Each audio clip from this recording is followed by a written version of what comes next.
Hello students, तो आज हम एक नया चैप्टर शुरू करने जा रहे हैं क्लास 7th का साइंस का, जो कि है चैप्टर 1 न्यूट्रिशन इन प्लांट्स। तो देखिए, बहुत इंपॉर्टेंट चैप्टर होने वाला है और ये आपका पूरा बायो का बेस भी बनाएगा।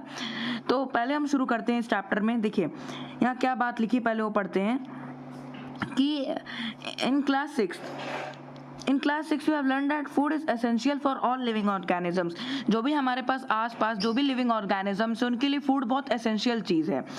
आपने ये भी पढ़ा होगा कि carbohydrates, proteins, fats, vitamins and minerals are components of food. ये हमने क्लास 6 में पढ़ा ही था कि कार्बोहाइड्रेट्स हो गया, प्रोटीन्स हो गया, फैट्स हो गया, विटामिन्स हो गया, मिनरल हो गया, ये सभी इंपॉर्टेंट कॉम्पोनेंट्स हैं फूड के। देखिए, these components of food are called nutrients. जो ये कॉम्पोनेंट होते हैं फूड्स के, इन्हें हम न्यूट्रिएंट्स बोलते हैं। अब and are necessary for our body. तो ये जो हमारे न्यूट्रिएंट्स है, देखिए हमारे बॉडी के लिए बहुत इंपॉर्टेंट है। ये आपको समझ आ चुका होगा अब तक। तो अब नीचे पढ़ते क्या लिखा है कि all living organisms require food. सभी लिविंग ऑर्गेनिजम्स को फूड चाहिए। Plants can synthesise food for themselves but animals including humans can not. तो इस लाइन में यहाँ ये बात लिखी हुई है कि जो लिविंग ऑर्गेनिजम्स हैं उन्हें फूड चाहिए होता है। उसी तरह प्लांट्स खुद से फूड बना सकता है, जो कि एक फोटोसिंथेसिस प्रोसेस होता है, जो कि हम अभी आगे पढ़ने वाले हैं। तो ये लिखा कि प्लांट्स तो खुद से फूड बना सकता है, पर एनिमल्स और ह्यूमंस ये ऐसा खुद से फूड नहीं बना सकते। अगर ऐसा हम लोग के पास तो कोई कैपेबिलिटी है नहीं कि भूख लग रही है, आज कुछ नया खाना पेट से बना लिया, ऐसा कोई कैपेबिलिटी है नहीं, तो हम नहीं कर सकते। ये काम यही यहाँ पर बताया गया है। अब देखिए पढ़िए क्या लिखा है कि they get it from plants. हम दे से इनका मतलब है एनिमल्स और humans. They get it from plants और एनिमल्स दैट ईट प्लांट्स। देखिए यही कह रहा है कि जो ह्यूमंस होते हैं वो ये खाना प्लांट से लेते हैं या एनिमल्स खा के, जो नॉनवेज खाते हैं आप जानते ही होंगे। तो thus humans and animals are directly और इनडायरेक्टली डिपेंडेंट ऑन प्लांट्स। तो यही बात हो रही है कि ह्यूमन और एनिमल्स जो भी हैं डायरेक्टली और इनडायरेक्टली डिपेंडेंट हैं प्लांट्स पर। अब देखिए यहाँ नीचे क्या लिखा है कि mode of nutrition in plants. अब हमारा नया टॉपिक शुरू होने वाला है 1.1। तो पहले इसे पढ़ते हैं कि plants are the only organisms that can prepare food for themselves by using water, carbon dioxide and minerals. तो प्लांट्स ही एक ऐसा चीज़ है, ऐसा एक ऑर्गेनिज्म है जो खुद से फूड प्रिपेयर कर सकता है सिर्फ 3 चीज़ों की मदद से। वो है आपका वाटर, दूसरा कार्बन डाइऑक्साइड और तीसरा मिनरल्स। देखिए यहाँ से भी क्वेश्चन पूछ सकते हैं कि क्या ऐसे 3 कंपोनेंट्स या क्या चीज़ें हैं जिससे प्लांट खुद से फूड बना सकता है। तो ये आपको ये लिखना है, वाटर, आपका कार्बन डाइऑक्साइड और आपका मिनरल्स। अब इस बात के बाद लिखा है the raw materials are present in their surroundings. तो ये दिया है कि जो भी है प्लांट्स रॉ मटेरियल्स पाती कहीं से खरीद के तो लाते नहीं। प्लांट्स तो एक जगह स्टेशनरी, एक जगह रुके हुए हैं। तो ये रॉ मटेरियल्स ये अपने आसपास के सराउंडिंग से पाते हैं। तो ये बात आगे पढ़ते हैं हम। The nutrients enable living organisms to build their bodies, to grow, to repair damaged parts of their bodies and provide the energy to carry out processes। अब देखिए बहुत सारा हमने इंग्लिश पढ़ ली यहाँ पे। अब क्या मेंशन है यहाँ पे, ये बता रहे हैं कि जो न्यूट्रिएंट्स होते हैं, ये जो आप न्यूट्रिएंट्स पा रहे हैं फूड से, ये लिविंग ऑर्गेनिजम्स में उनकी body to build their bodies, मतलब एक तरीके से बॉडी बनाने में, आपकी बॉडी बनाना मीन्स जिम जाके बॉडी नहीं बनाना, बॉडी मतलब अंदर से बॉडी जो डेवलप होती है उसमें, उसके बॉडी के ग्रो होने में, बॉडी को रिपेयर करने में। देखिए बॉडी में हर समय टिश्यूज डैमेज होते रहते हैं, बहुत सारे पार्ट्स डैमेज होते रहते हैं, जो आप आगे पढ़ेंगे। तो ये लिखा है कि इसी न्यूट्रिएंट से आप इनका रिपेयर कर सकते हैं, to repair damage parts of their bodies and provide the energy to carry out life processes. और आपको पता ही होगा कि न्यूट्रिएंट से आपको एनर्जी मिलती है, तो बहुत सी बेसिक सी बात है कि खाने से ही आपको एनर्जी मिलती है। अब आगे देखिए न्यूट्रिशन के बारे में पढ़ते हैं कि nutrition is the mode of taking food by और an organism and its utilisation by the body. तो यहाँ पे ये बात बताई जा रही है कि जो न्यूट्रिशन हम लेते हैं ये एक प्रोसेस है, taking food by organism and its utilisation by the body. Nutrition एक प्रोसेस है जिसमें ऑर्गेनिज्म फूड लेता है और उसको यूटिलाइज करता है। ठीक है, तो अब पढ़ते हैं कि the mode of nutrition in which organism make food themselves from simple substances is called autotrophic. Auto मतलब होता है, देखिए सेल्फ, यहाँ ऑटो मतलब होता है सेल्फ और ट्रॉफस मतलब होता है नरिशमेंट। तो देखिए यहाँ पर ये लिखा है कि जो हमारा मोड ऑफ न्यूट्रिशन है फूड बनाने का, ये अलग अलग तरीके का होता है। तो देखिए प्लांट जो खुद से फूड बनाते हैं, जैसे आपका बहुत सारे प्लांट्स हो गए, ग्रीन प्लांट्स जो खुद से ये फूड बनाते हैं, तो इनको हम ऑटोट्रॉफ्स कहेंगे। इनका सिंपल सा डेफिनेशन, ऑटो मतलब सेल्फ और ट्रॉफस मतलब नरिशमेंट, मतलब अपना नरिशमेंट खुद से करते हैं। देखिए अब यहाँ पर बात हो रही है इस मोड को कहेंगे ऑटोट्रॉफिक न्यूट्रिशन, जो खुद से फूड बनाती है, which organisms make food themselves from simple substances. ठीक है, उसके बाद लिखा है कि जो ये प्लांट्स ऐसा करते हैं उन्हें these plants are called autotrophs. तो इन प्लांट्स को हम ऑटोट्रॉफ्स कहेंगे। Animals and most other organisms take in food prepared by the plants. They are called heterotrophs. Hetero means other. तो ये दिया है कि जो एनिमल, जो और भी मतलब बहुत सारे एनिमल्स ही नहीं, और भी जो ऑर्गेनिजम्स होते हैं बहुत सारे, जो प्लांट से अपना फूड लेते हैं, खुद नहीं फूड कहीं से मतलब बनाते हैं ये लोग भी एनिमल्स, तो प्लांट्स से अपना फूड लेते हैं, उन्हें हम हीटरोट्रॉफ्स कहते हैं। हीटरोस का मतलब होता है अदर, तो हीटरोट्रॉफ्स इसलिए कहा जाता है क्योंकि अपने नहीं, ये दूसरे अदर से लेते हैं, मतलब अदर प्लांट से, इनका कहने का मतलब है यहाँ पर। तो अब नीचे चलते हैं कि क्या दिया है। अब देखिए कुछ आपके इतना तो पढ़ लिया तो कुछ ना कुछ क्वेश्चन आएगा, और एनसीईआरटी हर बार एक नए टॉपिक के बाद कुछ ना कुछ तो पूछेगी। तो देखिए क्या पूछ रहा है। अब यहाँ पे पूछ रहा है now we may ask where the food factories of plants are located. अभी पूछ रहा है कि जो प्लांट की फूड फैक्ट्रीज वो लोकेटेड कहाँ होती है, whether food is made in all plants of a plant और इन अ सर्टेन पार्ट। तो ये पूछ रहा है कि जो फूड बनता है हमारा वो सारे पार्ट्स में बनता है कि कोई सर्टेन पार्ट में बनता है। फिर और भी क्वेश्चन पूछ रहा है how do plants obtain the raw materials from the surroundings, how do they transport the food factories two of plants. देखिए बहुत सारा क्वेश्चन पूछ लिया है कि कैसे ऑब्टेन करता है रॉ। तो देखिए बहुत सारे क्वेश्चन पूछ लिए थे अभी हमसे। तो अब हम पढ़ते हैं कि लिखा है यहाँ पर कि photosynthesis food making process in plants. तो देखिए फोटोसिंथेसिस, आप बहुत अब क्यूरियोसिटी होगी कि क्या है। तो फोटोसिंथेसिस प्रोसेस है जिससे फूड बनता है प्लांट्स में। एक तरीके से प्लांट्स में फूड बनने के प्रोसेस को ही हम फोटोसिंथेसिस कहते हैं। आप इसकी डेफिनेशन भी इस तरह लिख सकते हैं कि the process of making food in plants is known as photosynthesis. तो देखिए अब आगे क्या बता रहे हैं, पढ़ते हैं। Leaves are the food factories of plants. देखिए बहुत इंपॉर्टेंट क्वेश्चन है, एकदम स्टार बना दे रहा हूँ यहाँ पर कि ये लिखा है कि leaves are the food factories of plants, मतलब कि मोस्ट ऑफ द फूड आपका कहाँ प्रिपेयर हो रहा है, लीव्स में। देखिए बहुत इंपॉर्टेंट बात बोली गई है, ऐसे लाइन लाइन में इंपॉर्टेंट बात आ जाएगी। Therefore, all the raw materials must reach the leaf. तो जो भी रॉ मटेरियल्स है उसको कम से कम लीफ तक तो जाना ही होगा ताकि वो फूड बन सके, क्योंकि रॉ मटेरियल ही तो चाहिए आपको एक प्लांट से फूड के लिए। उसके बाद water and minerals present in the soil are absorb by the roots and transported to the leaves. जो भी वाटर और मिनरल्स होते हैं जो सॉइल में प्रेजेंट होते हैं हमारे, वो अब्जॉर्ब होते हैं और रूट से ट्रांसपोर्ट होते हैं सीधा लीव्स तक। देखिए ये बहुत इंपॉर्टेंट बात आ गई यहाँ पर फिर से कि वाटर और मिनरल आपके सॉइल में मतलब प्रेजेंट होते हैं और ये एब्जॉर्ब होते हैं सॉइल में ही, रूट्स के द्वारा एब्जॉर्ब्ड होते हैं, absorbed by the roots and transported to the leaves. तो सोचिए पूरा ये मान लीजिए एक पेड़ है, प्लांट मान लीजिए, थोड़ा सा ड्राइंग उतनी अच्छी नहीं है। बाकी ये जो भी रॉ मटेरियल्स हो गए, वाटर हो गया, ये सब रूट से जाएगा और रूट से सीधा मान लीजिए यहाँ पर एक XYZ लीफ है, तो ये पूरा ट्रांसपोर्ट होकर यहाँ से लीफ तक जाएगा। समझ रहे हैं, यही बात यहाँ पर लिखी हुई है। उसके बाद ये बता रहे हैं carbon dioxide from air is taken in through tiny pores present on the surface of leaf. देखिए एक बहुत इंपॉर्टेंट टर्म आने वाला है अभी स्टोमेटा के बारे में, तो अभी मैं इसको अच्छे से एक्सप्लेन करता हूँ। पहले ये पढ़ लीजिए यहाँ पर क्या मेंशन हो रहा है कि कार्बन डाइऑक्साइड जो होती है आपकी, वो हवा से मतलब फ्रॉम एयर, हवा से ही आपके ली जाती है through tiny pores present on the surface of the leaf. तो ये बता रहा है कि जो आपका कार्बन डाइऑक्साइड है वो टाइनी पोर्स के थ्रू आती है जो कि लीफ के सरफेस पे प्रेजेंट होते हैं। मैं आपको एक डायग्राम बना के समझाता हूँ इसको। मान लीजिए, देखिए अगर मान लीजिए ये आपका लीफ है, ठीक है, उसके बाद इस लीफ में टाइनी पोर्स प्रेजेंट होंगे। जैसे यहाँ पर मैं अभी बहुत बड़े बड़े डॉट्स बना रहा हूँ, ये बहुत छोटे छोटे टाइनी पोर्स प्रेजेंट होंगे जिससे आपके में CO2 जाएगी, यही बात मेंशन हो रही है यहाँ पे। और इन्हीं टाइनी पोर्स को सराउंड करता है, ये टाइनी पोर्स सराउंडेड होते हैं गार्ड सेल से, जो यहाँ बताया जा रहा है कि these pores are surrounded by guard cells. तो इनकी प्रोटेक्शन कौन कर रहा है, इन टाइनी पोर्स की, जिनसे सराउंडेड है वो है गार्ड सेल्स। देखिए बहुत इंपॉर्टेंट बात है, आपसे एग्जाम में पूछी जा सकती है। अब देखिए क्या लिखा है, सच पोर्स आर कॉल्ड स्टोमेटा। तो जो हमने यहाँ पर पोर्स बनाए थे छोटे छोटे, उन्हीं पोर्स को हम बोलते हैं स्टोमेटा। तो स्टोमेटा एक बहुत इंपॉर्टेंट चीज़ है। इसका डायग्राम की फ़ोटो मैं अभी यहाँ पेस्ट कर दे रहा हूँ, ठीक है, उसको आप देख के समझ सकते हैं। बाकी ये बहुत इंपॉर्टेंट चीज़ है, ये आप एकदम अच्छी सी लाइन याद कर लीजिए, बॉक्स बना दे रहा हूँ कि ये जो टाइनी पोर्स हैं इनके थ्रू CO2 ट्रांसफ़र होती है, जो कि लीफ के सरफेस पे प्रेजेंट होते हैं। याद कर लीजिए कहाँ प्रेजेंट है, लीफ के सरफेस पे।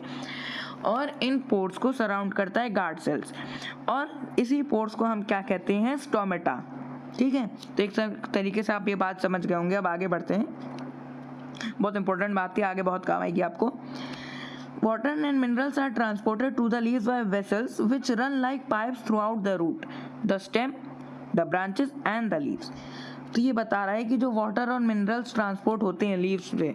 देखिए आपको पता है ना कि लीव्स में ही तो खाना बनने वाला है, तो जो ट्रांसपोर्ट होते हैं लीव्स तक वाटर और मिनरल्स, जो भी आपका रूट एब्जॉर्ब कर रहा है, वो होती कैसे। अब एक्चुअल में सोच रहे होंगे कि ये एक पेड़ है, यहाँ पे इसकी रूट है, अब ऐसे उड़ के तो नहीं जा रहा है ना, यहाँ पर कोई प्रोसेस होगा, कैसे कोई चीज़ होगी जिससे जा रहा है। तो यहाँ पर वेसल्स होते हैं, यहाँ पर मेंशन हुआ है कि by vessels which run like pipes throughout the root, the stem, the branches and the leaves. तो यहाँ पर पाइप लाइक स्ट्रक्चर्स होते हैं जिनको हम बोलने वाले हैं वेसल्स। ये इनके थ्रू ट्रांसपोर्ट होते हैं, जो कि प्रेजेंट होते हैं आपके रूट में प्रेजेंट होंगे, ठीक है, स्टेम में प्रेजेंट होंगे, ब्रांच में प्रेजेंट होंगे, लीव्स में प्रेजेंट होंगे, तभी तो आपका वाटर और मिनरल्स नीचे से आपके लीव्स तक जाएगा। ठीक है, बात क्लियर हो रही है। अब ये पढ़ते हैं कि लिखा है कि they form a continuous path और passage for the nutrients to reach the leaf. यहाँ वही बात बता रहा है कि ये एक पाथ बनाता है या एक पैसेज बनाता है जिससे न्यूट्रिएंट्स लीफ तक पहुँचते रहें। तो ये देखिए बहुत इंपॉर्टेंट बात है जो मैं आपको समझा चुका हूँ। उसके बाद लिखा है दे आर कॉल्ड वेसल्स। अब ये बात हम जान गए कि इनको वेसल्स बोलते हैं, फिर से क्या रिपीट कर रहे थे ये लोग। You will learn more about transport of materials in plants in chapter 7। तो देखिए आगे की बात आ गई है कि चैप्टर 7 में आप और इसके बारे में अच्छे से पढ़ेंगे। ठीक है, उसके बाद अब यहाँ क्या आ गया, ऊपर चलते हैं। अब देखिए एक और इम्पॉर्टेंट बात आ गई है लग रहा है, the leaves has a green pigment called chlorophyll. देखिए बहुत बहुत बहुत इंपॉर्टेंट बात है, मैं डबल स्टार बना दे रहा हूँ कि जो लीव्स आती है, जो भी हमारा लीव है, उसमें जो भी ग्रीन पिगमेंट होता है वो आपका क्लोरोफिल होता है। आपका जो लीव्स में ग्रीन कलर होता है वो सिर्फ और सिर्फ क्लोरोफिल की वजह से है। ये आपका क्लोरोफिल बहुत इंपॉर्टेंट टर्म है, आप याद कर लीजिए कि लीव्स में ग्रीन पिगमेंट होता है क्लोरोफिल। वही रीज़न है कि आपकी लीव्स ग्रीन होती हैं और ज़्यादातर आपकी ग्रीन लीफी वेजिटेबल्स में क्लोरोफिल पाया जाता है। ये आप अभी आगे और चल के और इसके बारे में अच्छे से पढ़ेंगे 9th 10th में। अब देखिए क्या लिखा है कि it helps leaves to capture the energy of the sunlight. अभी आपके लिए सबसे ज़्यादा इंपॉर्टेंट चीज़ क्या है इस क्लास में समझने के लिए, कि जो क्लोरोफिल होता है ये आपको क्या हेल्प करता है, it helps leaves to capture the energy of sunlight. जो भी आपका प्लांट है यहाँ पर मान लीजिए, और एक सेकेंड, हाँ यहाँ पर मान लीजिए प्लांट है और ये आपका सन है, तो ये क्लोरोफिल के थ्रू ही जो आपकी सन से एनर्जी आ रही है वो क्लोरोफिल के थ्रू ही एब्जॉर्ब हो पाएगी प्लांट में। ठीक है, it helps leaves to capture the energy, मतलब वही उसकी एनर्जी को कैप्चर करता है। This energy is use to synthesise prepare food from carbon dioxide and water. अब आप समझ रहे हो कि इस एनर्जी का काम क्या, पेड़ क्या करेगा एनर्जी लेके, उसको कौन सा मैराथन भागनी है। तो यहाँ पर ये बताया जा रहा है कि जो एनर्जी होती है उससे वो फूड बनाता है, सिंथेसाइज करता है। देखिए यहाँ मेंशन फिर से हो गया है कि सिंथेसाइज, जिसका मतलब है prepare food from carbon dioxide and water. तो कार्बन डाइऑक्साइड, वाटर और सनलाइट से एनर्जी लेकर वो फूड प्रिपेयर करता है। इसी प्रोसेस को हम कहते हैं फोटोसिंथेसिस, जो कि आगे समझने वाले हैं। Since the synthesis of food occurs in presence of sunlight it is called photosynthesis. देखिए ये प्रोसेस दिया है कि सनलाइट के प्रेजेंस में ये प्रोसेस आपका सिंथेसिस प्रिपरेशन होती है फूड की, इसीलिए इस प्रोसेस को हम बोलते हैं फोटोसिंथेसिस। अब इस वर्ड का ब्रेकडाउन देखते हैं। फोटो मतलब लाइट और सिंथेसिस मतलब टू कंबाइन, तो मतलब लाइट के थ्रू फूड का कंबाइन होकर फूड बनाना। ठीक है, आगे पढ़ते हैं क्या बता रहा है कि So we find that chlorophyll, sunlight, carbon dioxide and water are necessary to carry out the process of photosynthesis। देखिए फिर इंपॉर्टेंट कंपोनेंट से ही आपसे क्वेश्चन पूछा जा सकता है कि ऐसी क्या चीज़ें हैं जिससे हम फोटोसिंथेसिस का प्रोसेस कैरी आउट कर सके। तो आपको ये मेंशन करना पड़ेगा क्लोरोफिल, सनलाइट, कार्बन डाइऑक्साइड और वाटर। ठीक। फिर लिखा है कि it is a unique process on the earth. देखिए बहुत यूनिक प्रोसेस है, पेड़ों में होता है, आपके अंदर नहीं होगा कि आप बैठ गए सनलाइट में फोटोसिंथेसिस हो जाएगा, सिर्फ पेड़ों में होता है। और ये बहुत यूनिक प्रोसेस है ऑन अर्थ के, लोग इसको कुदरत का करिश्मा भी कहते हैं। तो solar energy is captured by the leaves and stored in the plant in the form of food. तो जो भी एनर्जी होती है, सोलर एनर्जी जो लीव्स कैप्चर करते हैं, ये लीव्स में स्टोर होते हैं in the form of food, मतलब वही जो आपका फूड है उसी के बारे में बताया जा रहा है। देखिए इसीलिए दिया है thus sun is the ultimate source of energy for all living organisms. फिर से यहाँ इम्पोर्टेंट बात आ गई है कि सन ही एकमात्र ऐसा अल्टीमेट सोर्स है जो एनर्जी हर किसी लिविंग ऑर्गेनिजम्स को प्रोवाइड कर रहा है। अब यहाँ क्या लिखा है देखिए, अब कुछ फिर से बात बताई जा रही है कि can you imagine life of earth in the absence of photosynthesis. Photosynthesis होगा नहीं तो आप खाएंगे कैसे, और खाएंगे नहीं तो आप बस कुछ दिन में मर जाएंगे, अर्थ पे आते ही, अर्थ पे आ ही नहीं पाएंगे एक्चुअल में। तो अब देखिए क्या बात हो रही है, in the absence of photosynthesis there would not be any food. जो मैं बात बताया फिर वही बता रहा है NCERT. The survival of almost all living organisms directly और indirectly depends upon the food made by the plants. देखिए कि मतलब एक तरीके से डायरेक्टली कहे जाए या इनडायरेक्टली, ये सब कुछ हमारा फोटोसिंथेसिस पे डिपेंडेंट है पूरा हमारे living. Besides oxygen which is essential for the survival of all organisms is produced during photosynthesis। तो जो आपका जो ऑक्सीजन जो बहुत एसेंशियल होता है ऑर्गेनिजम्स के लिए, वो प्रोड्यूस ही होता है फोटोसिंथेसिस के प्रोसेस में, एक तरीके से कह सकते हो उसका बाय प्रोडक्ट है। तो ये बात लिखी गई है यहाँ पर कि इन the absence of photosynthesis life would be impossible on earth. Ultimately उसी बात पे आ गया एनसीईआरटी भी, जो मैं कह रहा था कि इसके एब्सेंस में, फोटोसिंथेसिस के एब्सेंस में लाइफ इम्पॉसिबल, मतलब हो ही नहीं सकती। देखिए यहाँ पर एक इम्पॉर्टेंट बॉक्स था जो कि हम ऊपर अभी पढ़े नहीं, अब आपको समझाते हैं क्या लिखा गया है। ये वैसे एग्जाम पॉइंट ऑफ व्यू से इंपॉर्टेंट नहीं है, आपके एग्जाम में नहीं आएगा, चाहे तो आप इस पोर्शन को स्किप भी कर सकते हैं। देखिए क्या लिखा है कि You have seen that buildings are made of bricks। जो हमारी इमारतें होती हैं वो ब्रिक्स से बनती हैं। Similarly the bodies of living organisms are made of tiny units called cells। तो जो भी हमारी बॉडी है, अगर कभी आपसे पूछा जाए कि इसके बिल्डिंग ब्लॉक्स क्या है या सबसे मेन यूनिट क्या है हमारी बॉडी का, वो है cells. Cells can be seen only under the microscope. हाँ, आप अपनी नेक्ड आई से, मतलब आप अपनी सिंपल आंखों से नहीं देख पाएंगे, अपने हाथ के, पैर के, चेहरे पे सेल्स नहीं देख पाएंगे, ये सब माइक्रोस्कोप से देखे जा सकते हैं। Some organisms are made of only one cell. देखिए कुछ ऑर्गेनिजम्स एक ही सेल से बनते हैं, उन्हें हम यूनिसेलुलर कहते हैं, आगे चल के आप पढ़ लेंगे। The cell is enclose by a thin outer boundary called cell membrane. जैसे मान लीजिए आपका सेल के ये तो कंपोनेंट्स बने हुए हैं, अगर ये सेल है आपका एक, तो इसकी जो आउटर बाउंड्री है ये, इसे हम कहते हैं आपका सेल मेम्ब्रेन, जो कि यहाँ मेंशन्ड है। अच्छा ये देखिए एक छोटा सा यहाँ सेल बना है, इसकी एक आउटर बाउंड्री को हम क्या कह रहे हैं, सेल मेम्ब्रेन। अब लिखा है most cells have a distinct centrally located spherical structure called the nucleus. ये हर पे आप ये देख सक रहे हैं, ये वाला रेड वाला स्पॉट, ये रेड स्पॉट, ये रेड स्पॉट, अरे ब्राउन स्पॉट है जो, ये आपका है न्यूक्लियस। ये सेल का कह सकते हैं सबसे मेन यूनिट है, और ये सेंट्रली लोकेटेड होता है और थोड़ा बहुत स्पेरिकली स्ट्रक्चर्ड होता है। The nucleus is surrounded by jelly like substance called cytoplasm. और जो कि बाकी आप एक सेल में जो न्यूक्लियस के आसपास, देखिए ये न्यूक्लियस है, इसके आसपास ये जो छोटे छोटे यहाँ डॉट्स बने हुए हैं, ये सब आपका साइटोप्लाज्म है, साइटोप्लाज्म में मटीरियल है, समझ लिए। बाकी अब आगे चलते हैं। देखिए यहाँ पर क्या बताया जा रहा है कि Besides leaf photosynthesis also take place in other green parts of the plant। तो सिर्फ लीव्स में नहीं होता फोटोसिंथेसिस और भी green parts of the plants में होता है। जैसे कि अब क्या यहाँ बताया जा रहा है, इन ग्रीन स्टेम्स, जो आपकी ग्रीन स्टेम है, ग्रीन ब्रांच है, इसमें भी आपका फोटोसिंथेसिस होता है।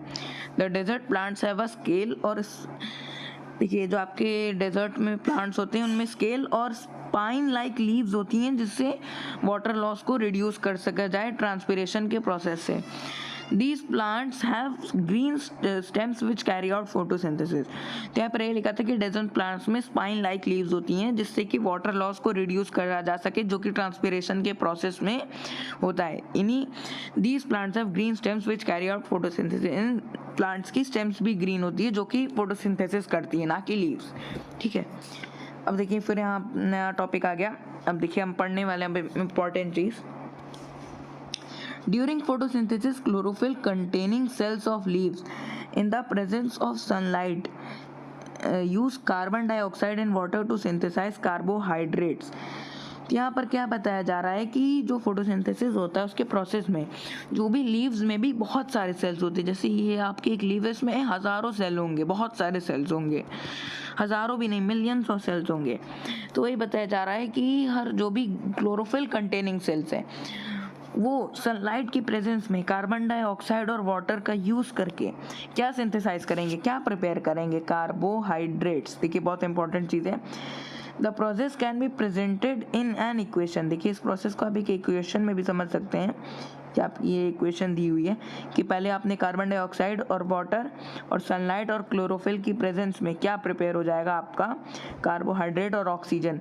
तो मतलब आपको कुल मिला के प्लांट क्या देने वाला है, ये दो चीज़, कार्बोहाइड्रेट और ऑक्सीजन।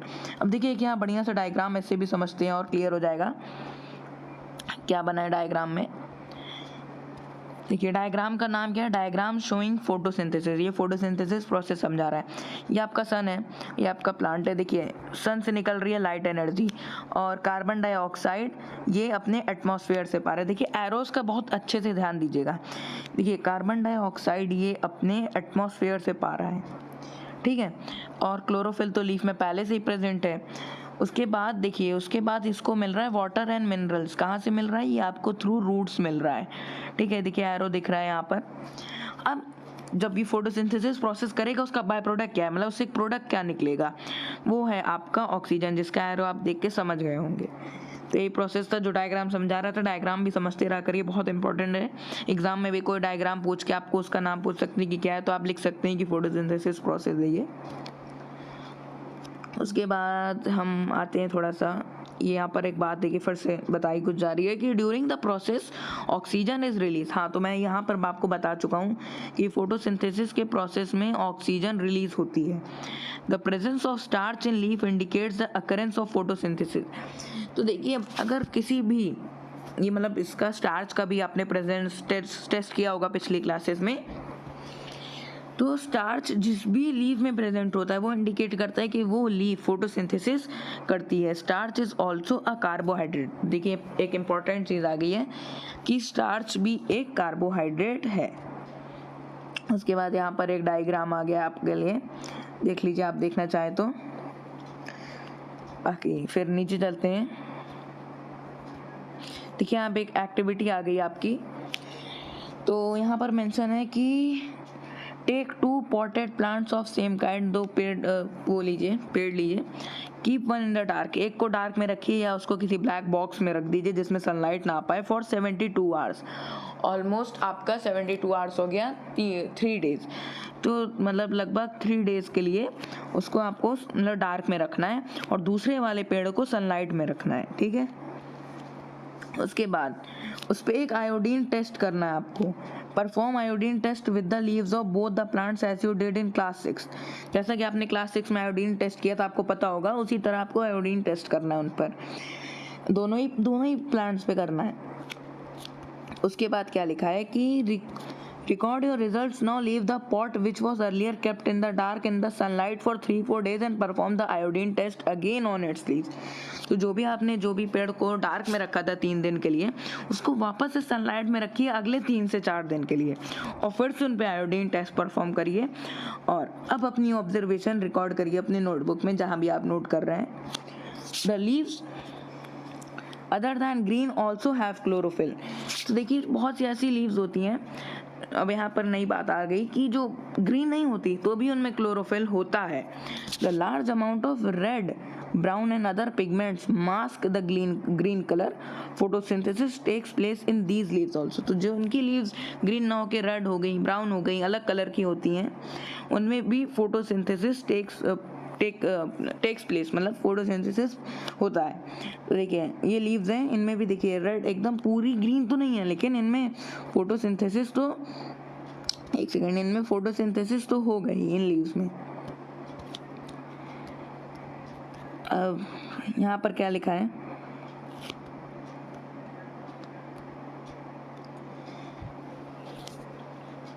अब यहाँ पर बता रहे हैं you often see slimy green patches in ponds और स्टैगनेंट वाटर बॉडीज। आप बहुत से ग्रीन मतलब आप देखे होंगे ना, आपने सुना होगा काई लग गई है, काई वर्ड आपने बहुत सुना होगा कि ये देखो हाँ बाथरूम में काई लगी है।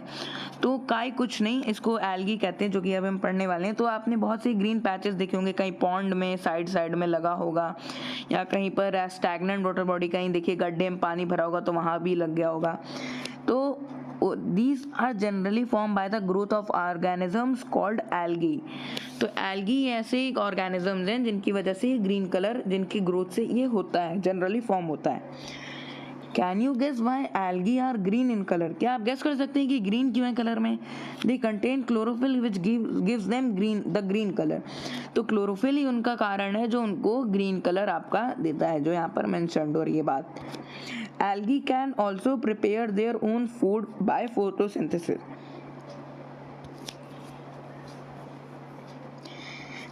एल्गी फोटोसिंथेसिस के प्रोसेस से आपका फूड प्रिपेयर कर सकता है बाय खुद से, मतलब।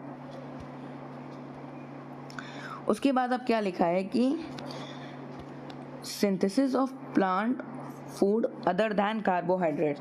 तो देखिए प्लांट सिर्फ कार्बोहाइड्रेट्स नहीं और भी चीज़ें बनाता है। सिंथेसिस ऑफ प्लांट फूड, जो भी उसका फूड है। तो अभी हम आगे पढ़ने वाले, बहुत इंटरेस्टिंग होने वाला है टॉपिक, चलिए पढ़ते हैं। लिखा है कि you have just learn that plant synthesise carbohydrates through the process of photosynthesis. Photosynthesis के प्रोसेस से प्लांट अपना क्या कहते हैं कार्बोहाइड्रेट बनाता है, प्रिपेयर करता है। ये बात तो अब अभी हमने पढ़ ली, कोई नई चीज़ नहीं बता दी। अब यहाँ पर लिखा है कि the carbohydrates are made of carbon, hydrogen and oxygen. जो आपका कार्बोहाइड्रेट्स होता है ये जनरली किस चीज़ से बना होता है, आपसे एग्जाम में पूछा जा सकता है। तो आपको ये चीज़ें मेंशन करनी होगी, they are made of carbon, hydrogen and oxygen, ठीक है। These are used to synthesize other components of food such as proteins और fats। और इन्हीं का यूज़ करके हम और भी अदर components बना सकते हैं, जैसे कि प्रोटीन्स और फैट्स हो गए। But proteins are nitrogenous substance which contains nitrogen। Proteins nitrogenous substance होता है जिसमें नाइट्रोजन प्रेजेंट होता है, ठीक है। तो प्रोटीन में नाइट्रोजन प्रेजेंट होता है, आपको ये बात अच्छे से याद रखनी होगी। From where do plants obtain nitrogen? अब आपको क्यूरियोसिटी हो रही होगी कि प्लांट्स कैसे न्यूट्रिशन पाता है अगर प्रोटीन में न्यूट्रिशन है, क्योंकि प्लांट्स तो प्रोटीन बना रहा है, लेकिन प्रोटीन में वो नाइट्रोजन कहाँ से आ रहा है? नाइट्रोजन, सॉरी मैंने न्यूट्रिशन बोल दिया, नाइट्रोजन कहाँ से आ रहा है? Recall that nitrogen is present abundance in gaseous form in the air। तो देखिए नाइट्रोजन हमारे एयर में ऑलमोस्ट 70% प्रेजेंट होती है, आपने पढ़ा होगा, वरना आप जान जाइए, आप एग्जैक्टली देख सकते हैं इसको अपना गूगल करके कि नाइट्रोजन हमारे एयर में, मतलब हमारे आसपास में सबसे ज़्यादा प्रेजेंट होने वाली गैस है। However, plants cannot absorb nitrogen in this form। अब प्लांट्स ये नहीं कि एटमॉस्फेयर में प्रेजेंट है तो अपने आप अंदर अब्जॉर्व कर लेगा, ऐसा नहीं है। लेकिन लोग जनरली यही सोचते हैं, लेकिन ऐसी बात नहीं है। Soil has certain bacteria that converts gaseous nitrogen into a usable form and release it into the soil। Soil में एक ऐसा certain बैक्टीरिया होता है जो कि ये कन्वर्ट करता है ये गैसियस नाइट्रोजन को एक ऐसी नाइट्रोजन में जो कि यूजेबल हो सकती है सॉइल के लिए, और उसको रिलीज करता है, ठीक है।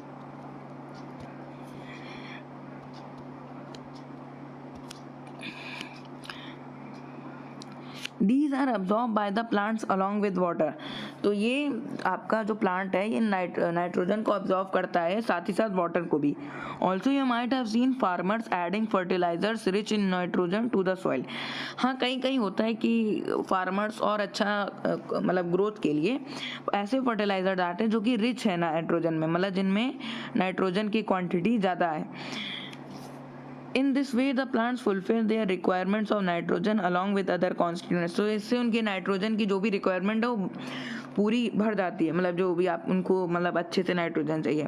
Plants can then synthesize protein and vitamins. और उसके बाद प्लांट्स प्रोटीन्स और विटामिन्स भी प्रिपेयर कर सकते हैं। देख रहे हैं प्लांट्स का काम, न्यूट्रिशन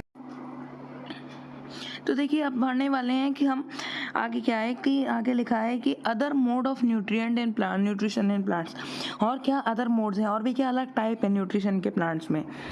तो देखिए यहाँ क्या बताया जा रहा है कि there are some plants which do not have chlorophyll. ऐसे बहुत से प्लांट्स हैं जिनमें क्लोरोफिल नहीं होता है। They can not synthesize food, वो प्लांट्स फूड नहीं बना सकते क्योंकि जब क्लोरोफिल ही नहीं तो फूड कैसे बनेगा।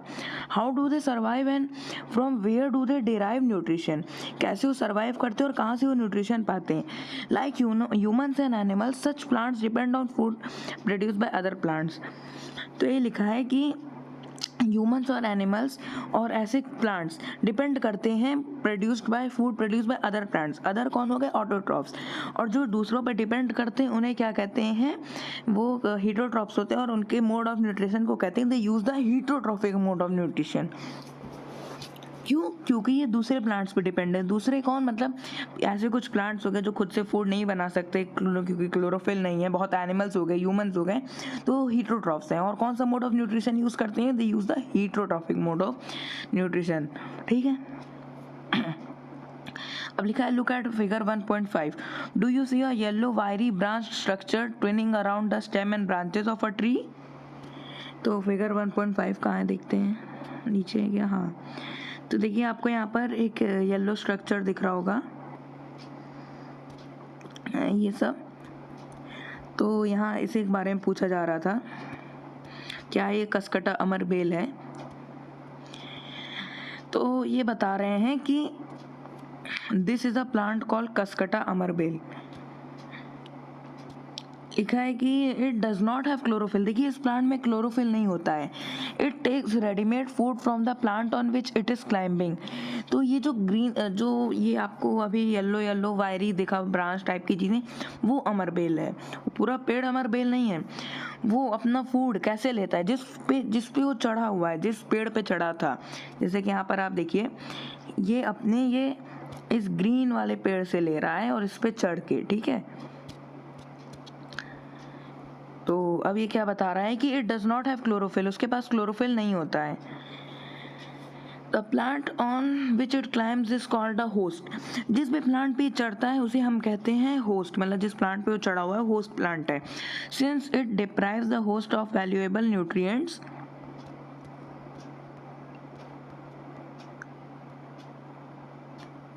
कहाँ गया valuable nutrients, Cuscuta is called the parasite. तो जो आपका कसकटा पेड़ है उसीलिए उसको पैरासाइट कहते हैं। Are we other animals also a kind of parasite, क्या हम भी पैरासाइट हैं? You should think about it and discuss with your teacher. तो आप अपने टीचर से भी पूछ सकते हैं ये बात। क्या आपने कभी हैव यू एवर सीन और heard plants that can eat animals. तो क्या आपने कभी ऐसे प्लांट्स और एनिमल्स के बारे में सुना है, प्लांट्स के बारे में सुना है जो एनिमल्स को खा सकते हैं।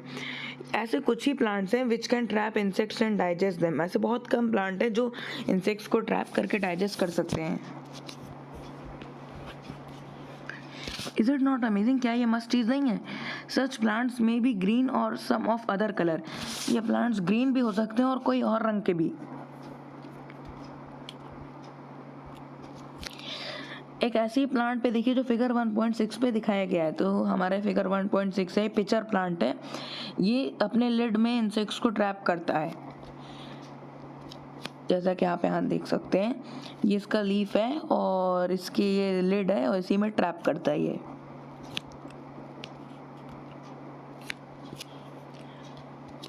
देखिए फिर यहाँ लिखा है कि द पिचर लाइक और jug like structure is the modified part of the leaf. ये पिचर प्लांट है और इसका पिचर लाइक या जग लाइक स्ट्रक्चर है, यही वो उसकी लीफ है। The apex of the leaf forms a lid when which can open and close the mouth of the pitcher. तो यहाँ पे वही बात बताई जा रही है कि ये लिड कभी भी खुल सकती है और बंद हो सकती है।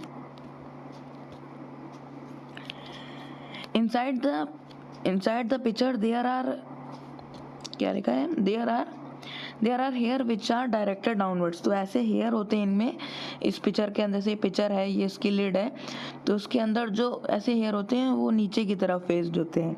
यही बात यहाँ बताई जा रही थी। When an insect lands in the pitcher, जैसे ही उसमें कोई इंसेक्ट आता है, the lid closes and trap insects get entangled into the hair. वो उसी में ट्रैप होकर entangled हो जाता है, उसी hairs में वो फंस जाता है. The lid closes and insect is trapped. जैसे ही वो lid close हुआ, insect वो ट्रैप हो गया, वो निकल नहीं सकता. The insect is digested by the digestive juices secreted in the pitcher and its nutrients are absorbed. तो इंसेक्ट्स को डाइजेस्ट ऐसे ही करता है जो उसके डाइजेस्टिव जूसेस सेक्रीट होते हैं पिचर से और न्यूट्रिएंट्स को अब्जॉर्ब करके. उसके बाद लिखा है कि such insect eating plants are called insectivorous plants. देखिए फिर से एक इंपॉर्टेंट लाइन आ गई कि ऐसे इंसेक्ट ईटिंग प्लांट्स को हम कह सकते हैं इंसेक्टिवोरस प्लांट्स. अब लिखा है कि is it possible that such plants do not get all the required nutrients from the soil in which they grow. कि ऐसे नहीं कि ये जो प्लांट्स है वो ऐसे रिक्वायर्ड न्यूट्रिएंट सॉइल से पा पाएँ ग्रो करने के लिए. तो अब आगे पढ़ने वाले हैं हम लोग सैप्रोट्रॉफ्स.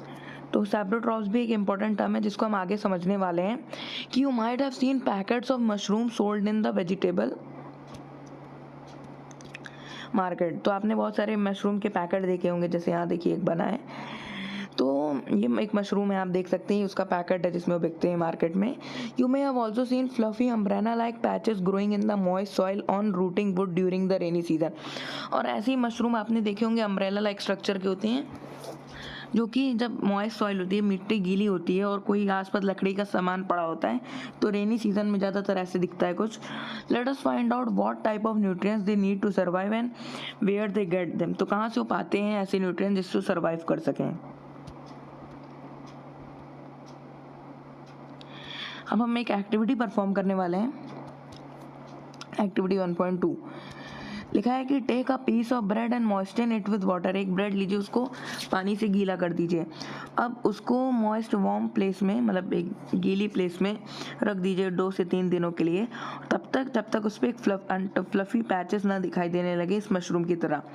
What is the color of these patches? Observe the patches and under a microscope or a magnifying glass. Write down your observation in the notebook. You will see cotton-like thread spread on the piece of bread.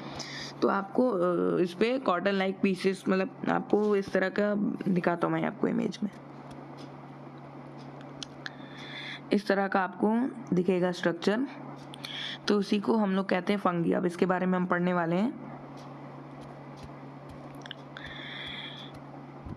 एक second.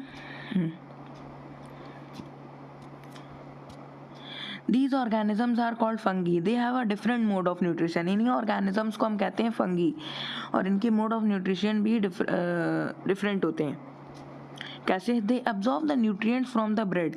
तो ये जो भी nutrients है वो bread से absorb करते हैं. This mode of nutrition in which organisms take in nutrients from dead and decaying matter is called saprotrophic nutrition. तो ऐसा nutrition जिसमें organism nutrients लेता है dead और decaying matter से, उसे saprotrophic nutrition कहते हैं. देखिए एग्जाम में आपसे डेफिनेशन पूछी जा सकती है, तो आपको ये लिखना है कि ऐसे न्यूट्रिएंट्स, ऐसे ऑर्गेनिजम्स जो कि न्यूट्रिएंट लेते हैं डेड और डिकेइंग मैटर से, उसे कहते हैं सैप्रोट्रोफिक न्यूट्रिशंस. और ऐसे ऑर्गेनिजम्स को कहते हैं saprotrophs. Such organisms with saprotrophic mode of nutrition are called saprotrophs. देखिए कितना ईजी सी बात थी, सब क्लियर हो गया होगा. आगे बढ़ते हैं. अब यहाँ लिखा है fungi also grow on pickles, leathers, clothes and other articles that are left in hot and humid weather for long time. तो फंगी अचार पे, लेदर की चीज़ों पे, कपड़ों पे, ऐसी चीज़ों पे भी ग्रो होता है जो कि एक गर्म और थोड़ा सा मॉइस्ट, मतलब गीली, थोड़ा ह्यूमिड हो, मतलब जहाँ पर मतलब गीला टेम्परेचर हो, आसपास गीला वेदर हो और बहुत ज़्यादा दिन से रखा हो, तो ऐसी चीज़ों पे हो सकता है. During the rainy season they spoil many things. आपने बारिश में बहुत से सुना होगा, अरे फंगी लग गई, इस चीज़ पे ख़राब हो गया. Ask your parents about the menace of fungi in your house. तो आप अपने पेरेंट्स से भी जान सकते हैं. The fungal spores are generally present in the air. जो ये फंगल स्पोर्स होते हैं एयर में प्रेजेंट होते हैं. और जब व्हेन दे लैंड ऑन आगे पढ़ते हैं. When they land on wet and warm things they germinate and grow. और जैसे ही ये वेट या वार्म चीज़ पे आ जाते हैं वैसे ये फंगी ग्रो होने लगते हैं. यही बात लिखी थी. Now can you figure out how we can protect our things from getting spoiled. Some organisms live together and share both shelter and nutrients. जैसे बहुत से ऑर्गेनिजम्स होते हैं जो एक साथ रहते हैं और अपना मतलब शेल्टर और न्यूट्रिएंट्स, मतलब जहाँ रह रहे हैं और न्यूट्रिएंट, वो दोनों शेयर करते हैं। इस रिलेशनशिप को कहते हैं सिम्बायोसिस। देखिए फिर से इंपॉर्टेंट टर्म आ गया, मैं स्टार मार्क कर दे रहा हूँ कि इस इंपॉर्टेंट रिलेशनशिप को कहते हैं सिम्बायोसिस। इसको याद कर लीजिएगा। For example certain fungi live inside the root of plants. ऐसे कुछ फंगी होते हैं जो रूट्स, मतलब जो आपका ये प्लांट है मान लीजिए, उसके रूट्स में ऐसे फंगी रहते हैं। वो एक इसका एक एग्जाम्पल है। The plant provide nutrients to the fungus and in return the fungus provides water and certain nutrients। तो प्लांट उन फंगस को न्यूट्रिएंट्स देता है और वो फंगस क्या देता है प्लांट को, वाटर और सर्टेन न्यूट्रिएंट्स। देख रहे हैं ऐसे होता है, मतलब समझ लीजिए फ्रेंडशिप है। In organisms called lichens, a chlorophyll containing partner which is an alga and a fungus live together। एक ऑर्गेनिज्म होता है जिसके बारे में लिखा है लिचन। उसमें क्या होता है कि क्लोरोफिल कंटेनिंग पार्टनर होता है, विच इज़ एन एल्गा, मतलब वही एल्गी का शॉर्ट फॉर्म है, सिंगल वो है, एंड अ फंगस। तो उसमें एल्गी और फंगस होते हैं जो साथ में रहते हैं। The fungus provide shelter, water and mineral to algae and in return the algae prepares and provides food to the fungus. तो क्या है कि जो फंगस होता है वो एल्गी को शेल्टर देता है, वाटर देता है और मिनरल देता है, और एल्गी उसको क्या देता है, उसको प्रिपेयर्स करता है और प्रोवाइड करता है फूड को। ठीक है, बहुत सिंपल से रिलेशनशिप आप समझ गए होंगे। अब देखिए एक नया टॉपिक शुरू होने वाला है। How nutrients are replenished in the soil. वो न्यूट्रिएंट्स कैसे सॉइल में फिर से ऐड होते हैं। Have you seen farmers spreading manure और फर्टिलाइजर्स इन द फील्ड। आपने बहुत सारे फार्मर्स को देखा होगा, मैन्योर डाल रहे, खाद डाल रहे, फर्टिलाइजर डाल रहे अपनी फील्ड में, या गार्डनर आपने देखे होंगे ये सब काम करते हुए। Do you know why this is done. आप जानते हैं ऐसा क्यों किया जाता है।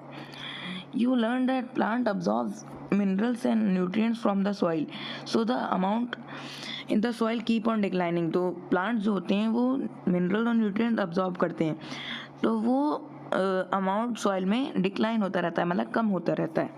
Fertilizers and manures containing nutrients such as nitrogen, potassium, phosphorus etcetera. जो फर्टिलाइजर्स होता है और मैन्योर होता है ये क्या कंटेन करता है, न्यूट्रिएंट कंटेन करता है। कौन कौन से, नाइट्रोजन, पोटेशियम और phosphorus. These nutrients needed to be added from time to time to enrich the soil। और ऐसे न्यूट्रिएंट्स आपको अपने सॉइल में डालना ज़रूरी है। क्यों, क्योंकि उसको एनरिच करना बहुत बहुत बहुत इंपॉर्टेंट काम है, वरना आपका पूरा क्रॉप खराब हो जाएगा। We can grow plants and keep them healthy if we can fulfill the nutrient requirements of the plant। तो वही है कि अगर हम उनको प्लांट्स को हेल्दी रख सकते हैं अगर हम ये न्यूट्रिएंट रिक्वायरमेंट फुलफिल करें।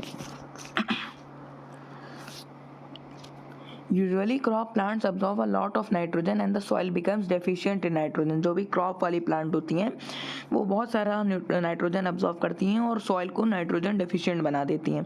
यू लर्न दैट दो nitrogen gas is available and plenty in the air, plants can not use it in the manner they can use carbon dioxide. तो वही बताया जा रहा है कि प्लांट्स कार्बन डाइऑक्साइड को जैसे डायरेक्टली यूज कर सकते हैं उस तरह नाइट्रोजन को नहीं यूज कर सकते।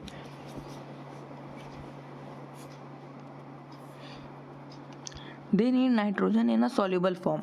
उनको नाइट्रोजन एक सॉल्युबल फॉर्म में चाहिए होता है। The bacterium called rhizobium can take atmospheric nitrogen and convert it into a usable form. अभी हमने आगे पढ़ा था एक बैक्टीरिया के बारे में, वो यही था राइजोबियम। राइजोबियम एक ऐसा बैक्टीरिया है जो कि एटमॉस्फेरिक नाइट्रोजन को लेकर, मान लीजिए राइजोबियम बैक्टीरिया है, ये एटमॉस्फेरिक नाइट्रोजन को लेकर एक ऐसे फॉर्म में कन्वर्ट कर सकता है और प्लांट को दे सकता है जो कि यूजेबल हो। समझ रहे हैं। तो यही बात यहाँ पर बताई जा रही थी, पर एक इसमें बताया जा रहा है कि but rhizobium can not make its own food. Rhizobium खुद से अपना खाना नहीं बना सकता। So it often lives in the root of gram, peas, moong, beans and other legumes and provide them with nitrogen.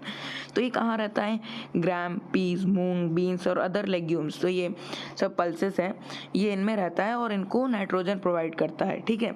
In return the plant provide food and shelter to the bacteria. देखिए यहाँ भी एक सिम्बायोसिस रिलेशनशिप चल रहा है कि plant return में क्या देता है उन्हें, प्लांट उनको प्रोवाइड करता है फूड और शेल्टर। ठीक। They thus have a symbiotic relationship. वही यहाँ पर बताया जा रहा है कि सिम्बायोटिक रिलेशनशिप होती है। This association is of great significance for farmers. ये फार्मर्स के लिए बहुत काम की चीज़ है। They can reduce the use of nitrogen fertilizers where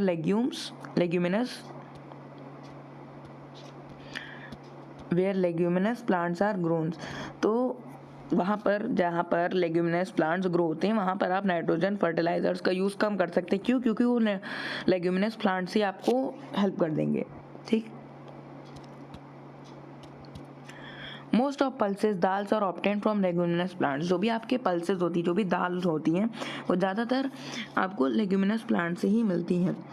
in this chapter you learn that most of the plants are autotrophs. बहुत ज़्यादातर प्लांट्स ऑटोट्रॉफ्स होते हैं, आपको इन चैप्टर में समझ आया। बट कुछ ही ऐसे प्लांट्स होते हैं जो पैरासिटिक होते हैं, सैप्रोट्रॉफिक होते हैं, जो कि आपने अभी पढ़ा। They derive nutrition from other organisms. वो जो भी पैरासिटिक और सैप्रोट्रॉफिक होते हैं, ये अदर से न्यूट्रिशन प्रोवाइड करते हैं, अदर ऑर्गेनिज्म से। All animals are categorized as heterotrophs since they depend on plants and other animals for food. तो सभी एनिमल्स को कैटेगराइज किया जाता है हेटेरोट्रॉफ्स के लिए। जो भी आपके जानवर होते हैं वो हेटेरोट्रॉफ होते हैं। क्यों? क्योंकि वो जनरली प्लांट्स और अदर एनिमल्स से अपना फूड पाते हैं। ठीक। उसके बाद लिखा है can we say that insectivorous plants are partial heterotrophs. क्या हम कह सकते हैं कि जो इंसेक्टिवोरस प्लांट्स है क्या वो पार्शियल हेटेरोट्रॉफ्स है? चलिए नीचे पढ़ते हैं, कुछ कीवर्ड्स था। अब चैप्टर आपका ओवर हो चुका है। यहाँ पर कुछ इंपॉर्टेंट पॉइंट्स बताया गया है, तो आप इसको अपने हिसाब से पढ़ लीजिएगा। ये बहुत इंपॉर्टेंट है, चैप्टर का आपको पूरा इंपॉर्टेंट चीज़ें बता देगा। अभी मैं यहाँ कुछ कवर कर दे रहा हूँ। जैसे आपका हो गया कि यहाँ पर लिखा है ऑल ऑर्गेनिजम्स नीड फूड है। तो ये कुल मिला के आपका देखिए चैप्टर की समरी, आप इसको अच्छे से पढ़िए, समझिए।